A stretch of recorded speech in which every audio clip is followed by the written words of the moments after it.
And good morning, good afternoon, good evening, whenever you're receiving this information. My name is Rafael Vasquez Guzman, and this is Chisme is Life. This is our new podcast where we talk about multiple subjects, but the first 10 episodes of this will focus on the area of migration, immigration, trauma, and a bunch of other pieces. And so I'm grateful that our good colleague and friend, Bianca, Aviña has taken the time to be here today. Bianca was trained under Dr. Maria Hess, who was one of the three people who started Humanidad Therapy and Education Services.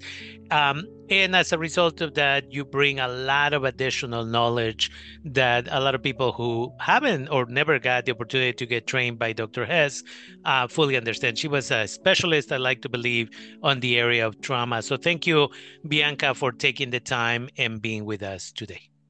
Yes, thank you. And thank you for acknowledging Dr. Maria Hess. That's definitely where I got a lot of my knowledge and trauma and working with clients with trauma. Absolutely. And it's beautiful that you are putting that work, that knowledge to work every day with the population you're working with. So let's jump into it. When we talk about trauma, I know you're going to take some time and educate us about what is not, and the fact that some people experience or go through similar experiences, but there are different outcomes in regards to how they're affected. So, again, thank you for being here and take it away. Yeah, so I do want to start out with defining what is trauma. And trauma is an event or a lived experience that really affected us. And that's the part where the trauma is. It's not the event itself, but how did this event affect us? For example, we know the big ones. There's wars, there's sexual abuse, life-threatening experiences, aggressions, or other kinds of abuse.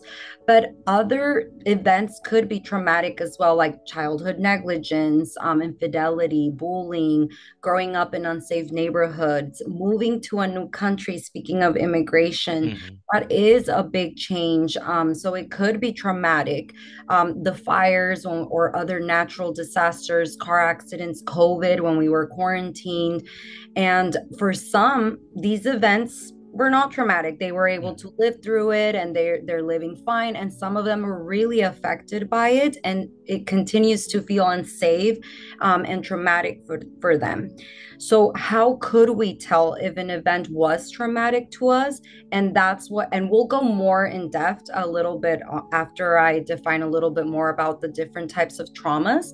But mainly, how could we tell that it was traumatic is when we no longer feel safe in our bodies, in our mind, and when we lose a sense of self.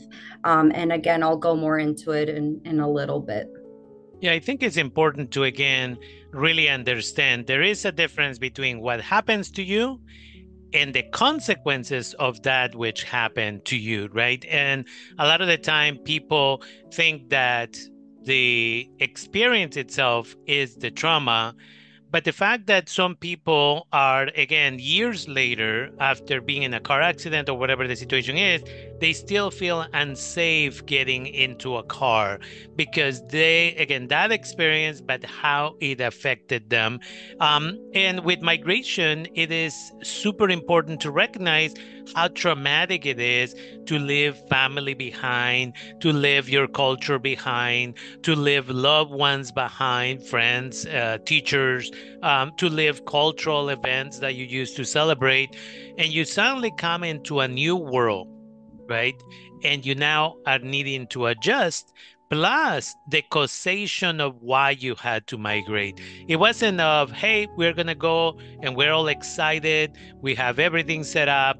But a lot of the time is like there is war in our countries and is no longer safe here, so we're going to move to another place in hopes of again being in a safe space. And then sometimes when you're poor, you end up moving to a neighborhood that may not be the safest.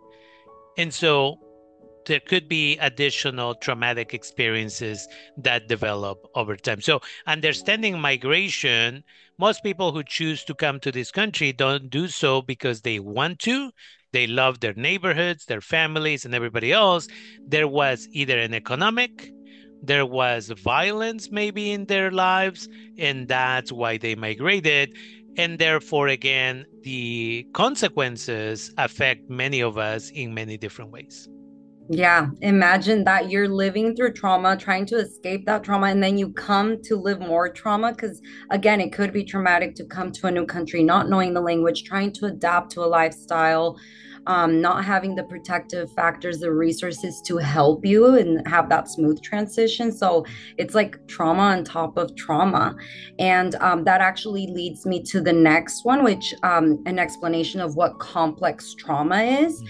And if you've ever heard complex trauma, it's when it's not just a one time event, Mhm. it's a repeated event or a situation that just keeps repeating for a long period of time.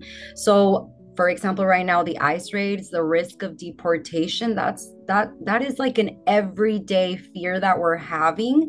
It's really affecting our daily functioning. It doesn't feel safe out there for our undocumented population. So that could be like lead to complex trauma. Or another example, and it's a really strong example, sexual abuse. Maybe it wasn't a one-time thing, but it was something that continued happening and maybe for years. Mhm. That's complex trauma. Yeah, absolutely. And again, is the individual who maybe migrated here, right? And we know, and it's important that we honestly talk about these things. So if anybody who's listening to this information, you get triggered, remember 988 is the national helpline. If you become triggered and you need to talk to somebody out there, locally in the county of Sonoma, we have Humanidad Therapy and Education Services. You can call to get information about the next convivencia or whether or not there's an opportunity to receive individual therapy. And so remember, there are tools out there for support, but at the same time, it's important to recognize again of the people who had to migrate from Honduras because there was a coup orchestrated by the US, unfortunately, and they had to migrate to the US.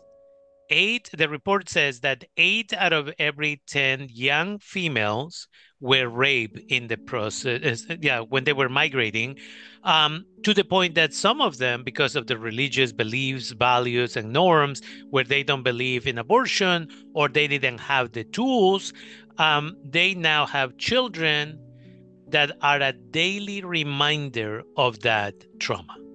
Wow. Yeah, that is it is. It's like and we'll talk about triggers, but it's almost like their baby is that trigger to Absolutely. traumatic experience. Yeah. Mhm. And then there is another type of trauma that you might have heard of is vicarious trauma. A lot of times it's heard of as secondary trauma. And this is not a traumatic experience or event that we ourselves lived, but maybe we witnessed it or maybe we're hearing about it and it's affecting us. So the vicarious trauma is very well known for first responders, for us therapists, social workers, you, Rafa, that you get to hear all these stories from the community. That's a lot of times we do get that vicarious trauma. But then also, even in our family or friends, like I myself am documented. I don't have that fear of, oh, I'll be deported or I'm undocumented, something could happen to me. But I have friends that are DACA, and I have my parents, and I have other family members that are undocumented, and hearing their fears, hearing Mhm. how it has affected them, it's affecting me in my own sleep. I'm worried for them. So in a way, that is causing that vicarious trauma for me. Absolutely. And so, children, one of the groups that I keep mentioning at lectures and conversations and workshops are those children who, again, they are watching mom and dad who are stressed, anxious all the time. Should we go to soccer practice today? No, no, no. I just saw a posting that says this, that, and the children are in the background, not being talked with but just listening to that. And so then how are they? Well, I'm going to feel guilty if they take me to soccer practice and my parents get picked up, because a lot of these children live in what we call mixed status families, where, as you mentioned, the children may have status, but the parents might not have status. Sometimes one parent has status, the other one doesn't. It gets super complex. And so we'll talk more about some of the symptoms in a little bit, but it's important to recognize, for those of you who are parents, those of you who have mixed status families or who have friends in mixed status families, again, it's important to reach out. It's important to offer a hand. Sometimes just listening while at the same time taking care of yourself. And at the end, you're going to provide some recommendations for people. But vicarious trauma happens to teachers out there who, again, students will come to you and will say, hey, I'm going to have to miss a couple of days next week because this has happened in our family. And now, right? And so we are blessed in a way to be people who are resources, who can listen, but we also have to be cautious not to absorb that trauma and then take it home or in other spaces. So super important. And again, you'll talk more about those things. But vicarious trauma is happening to everybody, right? Dr. Joy, who wrote the book of Post-Traumatic Slave Syndrome, she talks about how many people in other countries in 2001 watch the towers come down on television, and 20 years later, they're still in therapy because they cannot get in an airplane, right? Some people would call that irrational fear, but for other people is their reality. And so vicarious trauma is very important. And for those of you who are being supportive to family, friends, or others, please take care of yourself and follow the recommendations that Bianca is going to provide us. And that actually leads me to the next one, which is historical or collective trauma, which is exactly what we are living right now as Latinos, as immigrants, first generation immigrants. So what collective trauma is a trauma that is inflicted in a group of people based on their identity or an affiliation related to ethnicity, religious background, nationality. And it's a traumatic event or a shared experience of a trauma by a group of people. So historically, an example of this is slavery, the Holocaust, forced relocation, invasions, colonization, genocide, destruction of cultural practices. And today we're really living it as the ICE raid, separation of families. All this is an example of collective trauma that we are living, because there is fear of being detained, of being deported, to the point that people are not wanting to go to their jobs. Some of them don't want to take their kids to school. They don't want to go seek medical care. A lot of my clients, Latinos, undocumented, they used to come to my office and have in-person sessions, and a lot of them have now requested online because they have fears to drive over to my office now, and with reason. Absolutely. And again, good therapists like yourselves will make accommodations, right? Other people will be like, oh, it doesn't affect me directly. Why should I provide you with this? Maybe this is additional work for me. But that's what we are encouraging as well. And we see that happening in Los Angeles and in other spaces where teachers are saying, I understand that you have this valid fear. We are going to find another way of getting you the education that you need, right? Parents don't want to come to parent meetings. We are going to offer in person and on Zoom. But when you talk also about collective trauma in this situation, whether you have status or not, if you have brown skin, you are still at risk of getting detained, whether it is for 5 minutes, whether it is for an hour. And as we have seen in the news, some people have been there for weeks, right? And so it's important that at some point in the past, people would say, well, I got papers, I don't have to worry about it. And now, as long as you have brown skin, it really doesn't matter. They take people into custody first. and then they may try to figure it out, and then they justify why they violated their constitutional rights. And so it's important to recognize that in the past it was one group of the population, but now again it's a whole group that is being targeted, and it's a type of psychological warfare that we are experiencing, and it's being done intentional, right? They like it when television has these videos, they like it when social media has these videos, and the algorithm keeps providing this. And how many kids are in the rooms at 11 o'clock at night or at midnight looking at those things and saying, am I next or is my family next? And so for parents, it is essential, right? For people who have DACA, there is not 100% protections. We've seen DACA recipients being detained recently. And so we understand here how you might feel, because Yeah. we've been working with this population for a long, long time, and we hear those stories, right?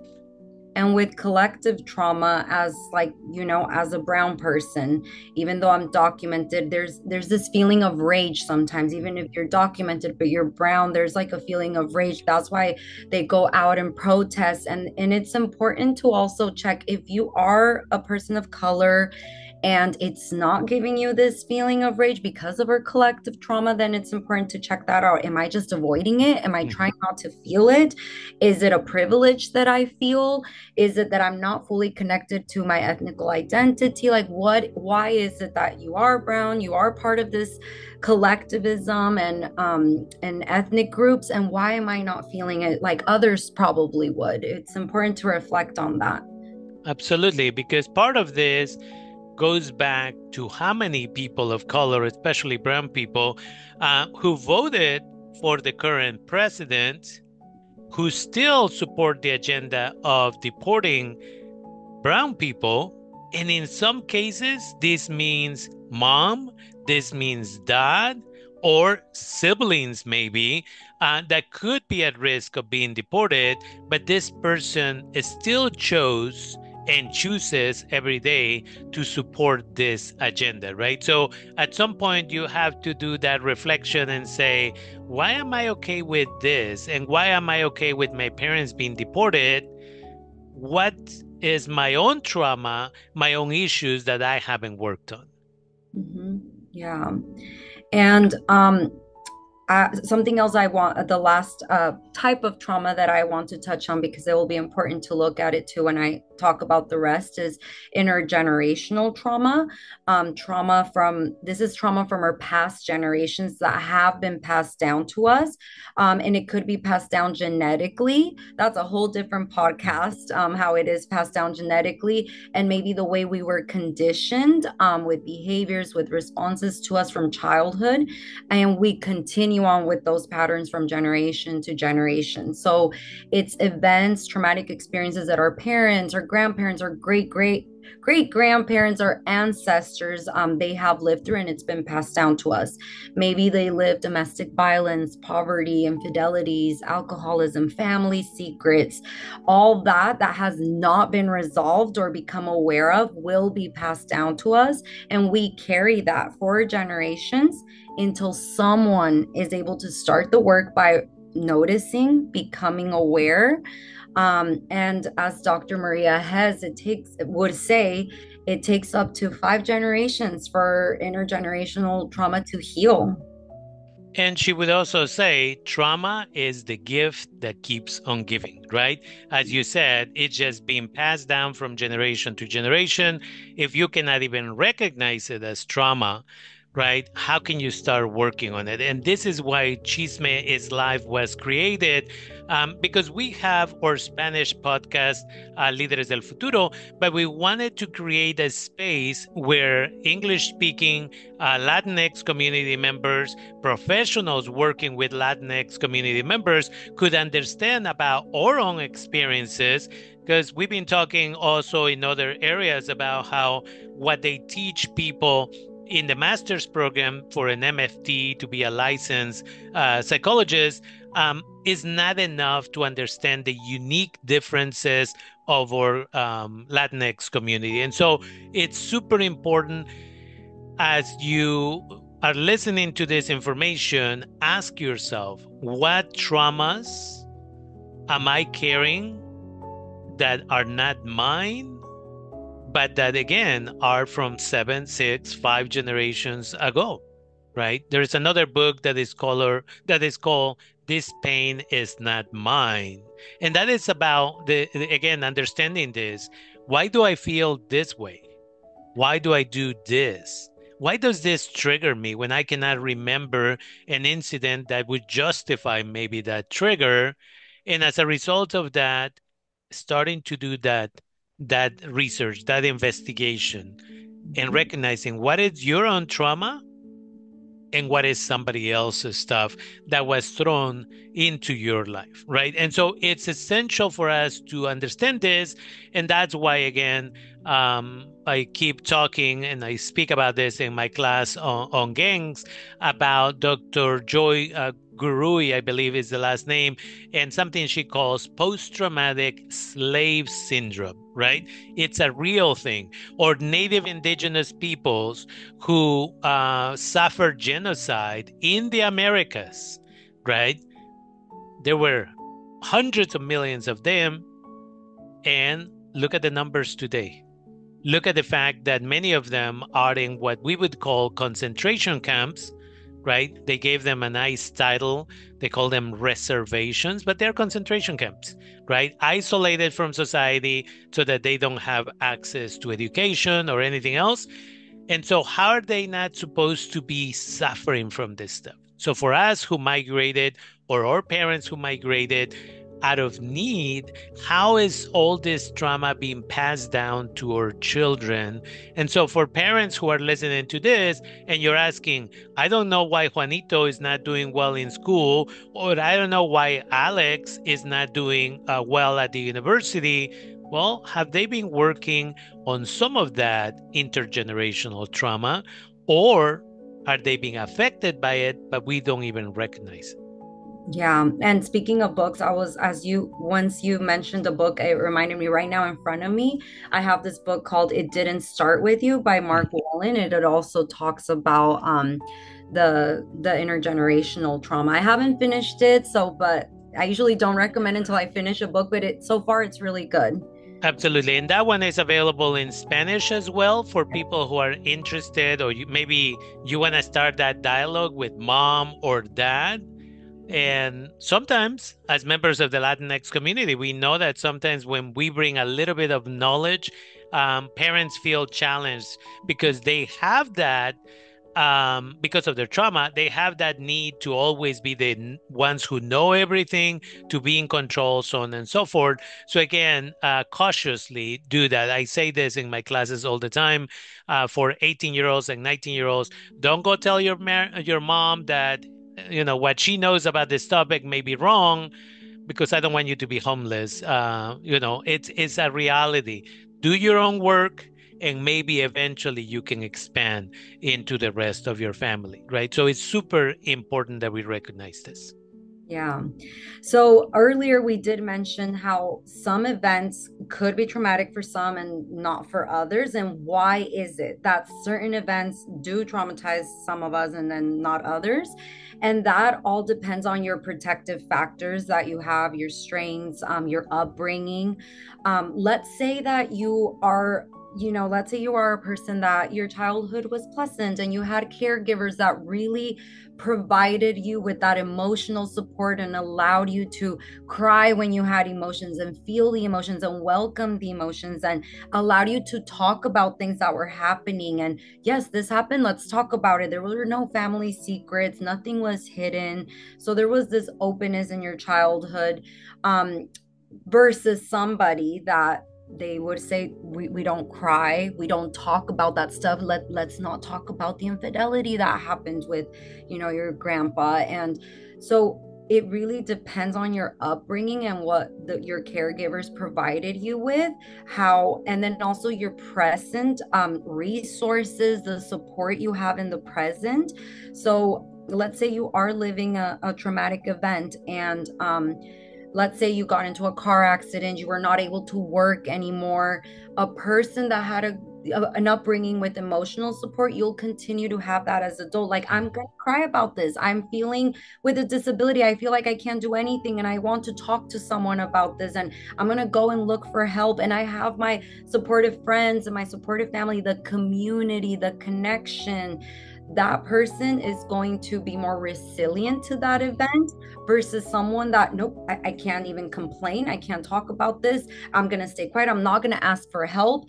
I have no one to support me. Maybe I'm alone in this country. And that, I have a lot of clients like that where they're like, uh, postnatal, like having babies is one of them that could become traumatic because they're completely alone, going through a big life change. They have no help from friends, family, the community, no resources. So, what the protective factors that you have is what would help you get through a traumatic or Mhm. what could be a traumatic event versus someone that doesn't have all of that support.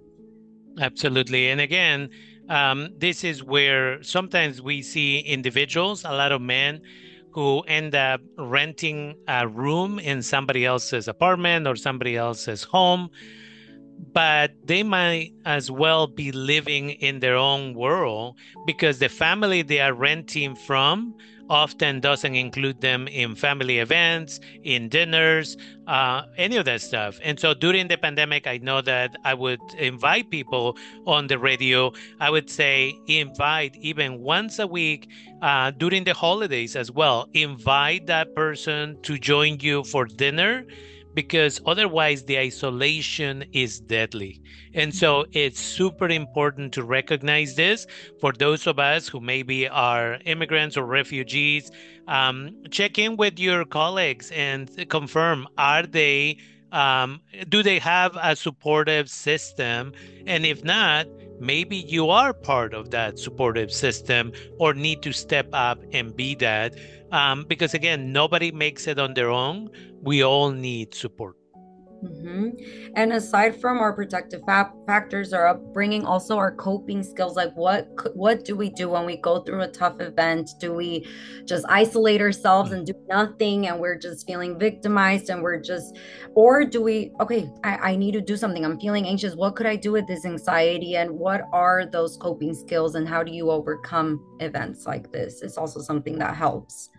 And one of the things that we saw last year and the year before, but last year, and for people in Sonoma County, just so you know, we are conducting our mental health survey for high school students. So if you see our flyers out there and you know high school students in Sonoma County who are Latinx, please encourage them to participate because that gives us a lot of information as to the content that we create so that we can provide tools to this community.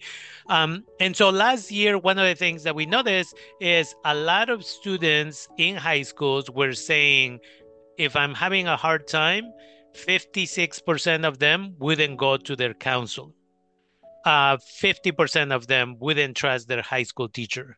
And then about 30% of them knew somebody that, as a coping mechanism to their traumas, their depression, their anxiety, and everything else, were using alcohol or other drugs as a coping mechanism. And then a good number of them had been offered alcohol or other drugs on campus last year. And then 8%, eight out of every 100 of those students said that they had nobody that they could trust, right? Imagine, Yeah. no child should ever be in that situation. And so there is no wonder that those children, unfortunately, do end up turning to alcohol, turning to gangs or other people as to try and cope with the feelings and emotions that they are going through, only to find out that, again, nobody seems to care. We coexist. We live at home with our parents often, but everybody's living in their own world and is very toxic of an environment. Yeah. And you might be asking yourself, okay, well, how do I know if I do have trauma? How do I know if it is, If I was affected by an event, and I'll start out with adults and then I'll go into youth. But for adults, and I'm only naming a few of many symptoms or many signs that you are going through trauma. And one of them I already mentioned is the not feeling safe in our bodies. And what does that mean? That means that you're in constant alert. You're constantly looking at your surroundings, your environment. You don't trust. Nothing feels safe in your body. You're constantly activated. Your nervous system feels activated. So that's one. The other one is the no sense of self. So maybe our reality is distorted. Maybe we are not feeling present. We are no longer feeling emotion. So that's another one, emotional blockage. It's almost like we're feeling a numbness. And there are triggers that bring us back to those moments. And we'll talk a little bit about that, like a memory versus the reaction that takes us back to that event. Living in automatic, so perceiving things like unreal, as if they weren't really there. I have had a few clients that have felt this where they're like, Bianca, I just feel like it's a dream. I feel like it's not really me living this. Like I look in the mirror and I just feel like, who am I? Is this really me? So that's like living in automatic, not really feeling yourself in the present. Reactions to triggers. And a trigger could be a sound, it could be a word, it could be a sound, a smell, it could be a taste, just anything that takes you back to that moment, and having like intense, strong reactions to these triggers. Flashbacks, nightmares, fear, anxiety, or constantly worrying, where there's like an overwhelmed, and sometimes it's irrational fear where you're like, why do I keep fearing this if it already happened, or why do I? So sometimes it's irrational. Dissociation, and that means your body is there, you're there, but your mind goes somewhere else, and that usually is caused by when you did live that traumatic event, the way your body survived this traumatic, horrible event is leaving your body. Your mind left your body. And so your body was like, oh, this is how we could continue surviving this. So then every time there's a trigger, you dissociate, you leave your body to continue to survive this event. Definitely. And so again, it's super important. We are giving you what would be considered a brief introduction to the topic of trauma. And the goal here is to get you to start doing more of this research, to start looking around what books, what recommendations. And again, the other piece that we're working on for this podcast is meditations. So soon we will have a good number of audios and videos so that you can learn how to meditate, because we also understand that we all can become overwhelmed. And instead of going and looking for solutions and resources, we just shut down. So meditations, our colleague Jessica, who did episode 1 of this, is working on multiple ones so that you can learn how to regulate and self-regulate, which is super important. Oh, that's so great. And for youth, what are the signs in youth that they have gone through a traumatic experience? We know our children, as parents, as caregivers, we know our children best than any professional. Okay, so a lot of times we go to the doctor and say there's these reactions going on. Oh, it's just, it's okay, it's fine. You know your child best. You know if they're going through something. So pay attention to that.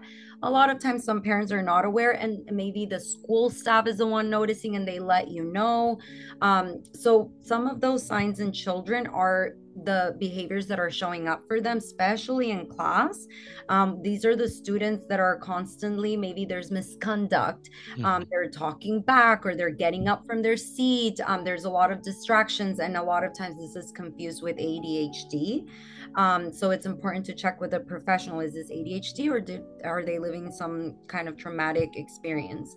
And then there's also physical reactions, tummy aches, headaches, where they just feel it in their body, constantly complaining about something. Emotion dysregulation, where maybe there's an intense emotion, and then the tantrum or the emotion goes on, or the crying goes on for a prolonged time, and it's really hard to get them regulated. Refusing to do things that they used to find pleasure in. And then also, a lot of times there's regression in their development. Maybe they were already potty trained and then go back to wetting the bed, or sometimes they just can't sleep anymore, or so there's a regression in their development. So usually those are the main signs for children. And again, this is the time that you put that cell phone away, you put that tablet away, and at some point in the future, we'll do a whole episode on the dangers of technology for children. And there's new research that keeps coming out, and how it affects their education, their development, and all this stuff. But again, put that cell phone away, interact with your child as much as possible so that you can notice, you can better communicate, and you can notice if there are any changes. Yeah. So now I want to go into how is it that trauma shows up, even if a lot of time has passed? How is it that we just can't continue on and get over the event?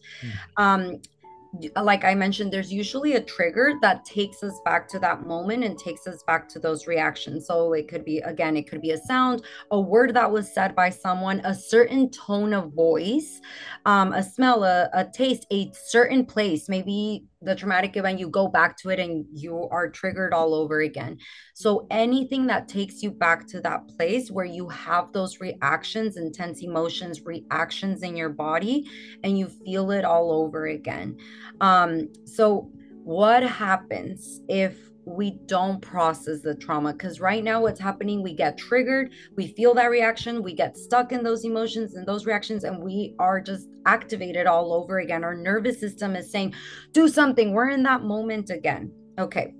When usually, what happens when there isn't an event that has traumatized us, we could talk about it. Let's say I was in a car accident, and I could say, this is how the car accident happened. This is what happened to me.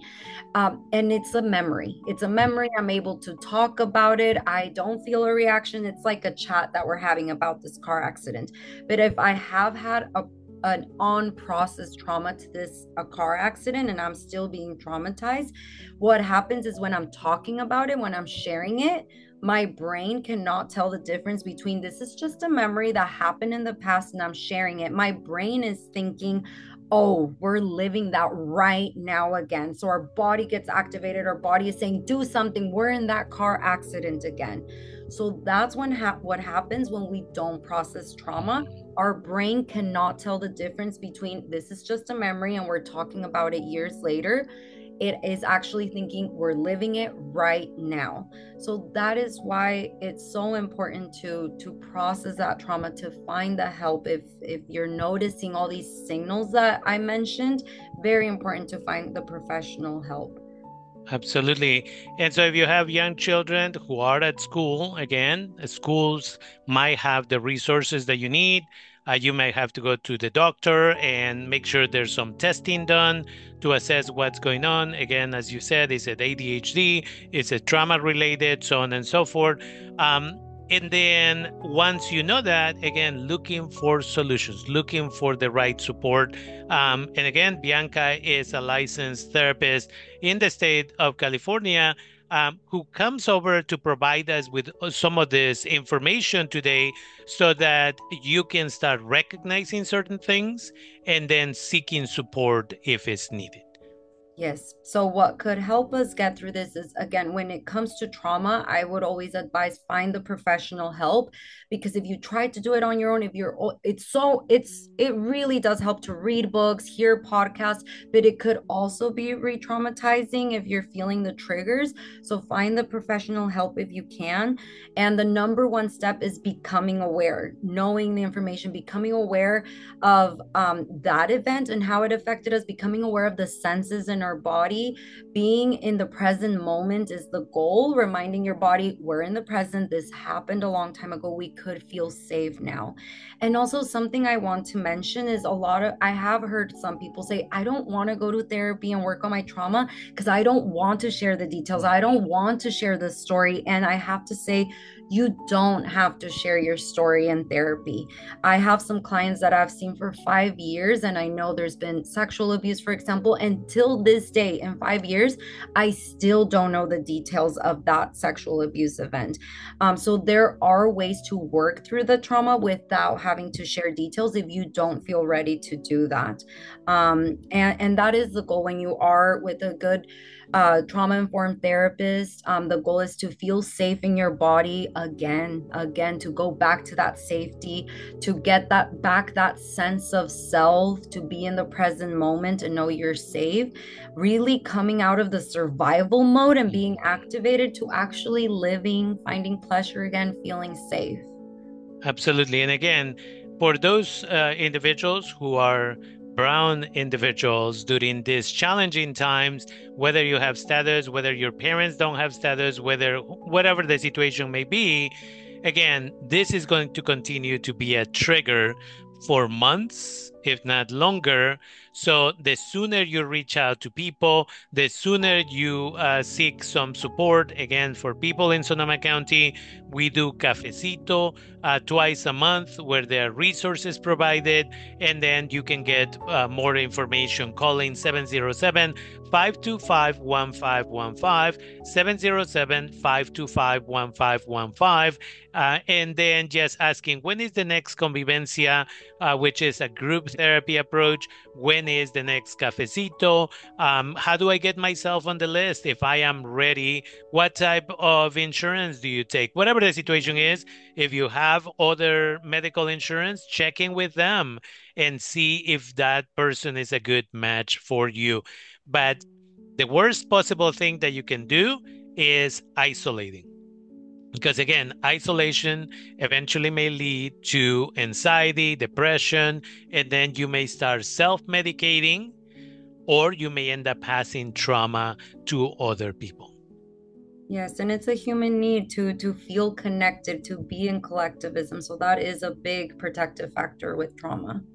Absolutely. So again, when we talk about trauma, we need to take care of ourselves and we need to take care of other people, which is the other piece with the Latinx community, especially Catholics, that we are taught to always be of service to others and that we are secondary.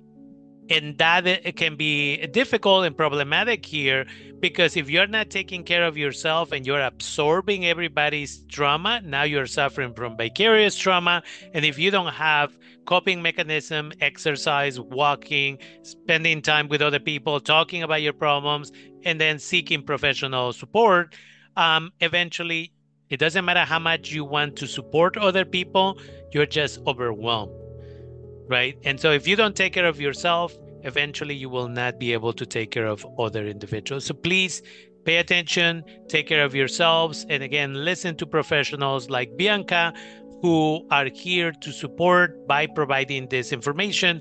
And we decided to do it as Chisme is live because what we want is to get the message out there. And again, we've done multiple of this in Spanish, but we decided that the 1.5 generation, the children of immigrants who speak English, should get this information in a way that is easy to digest, process. And again, even if your parents say things like, solo los locos go to therapy, that's okay.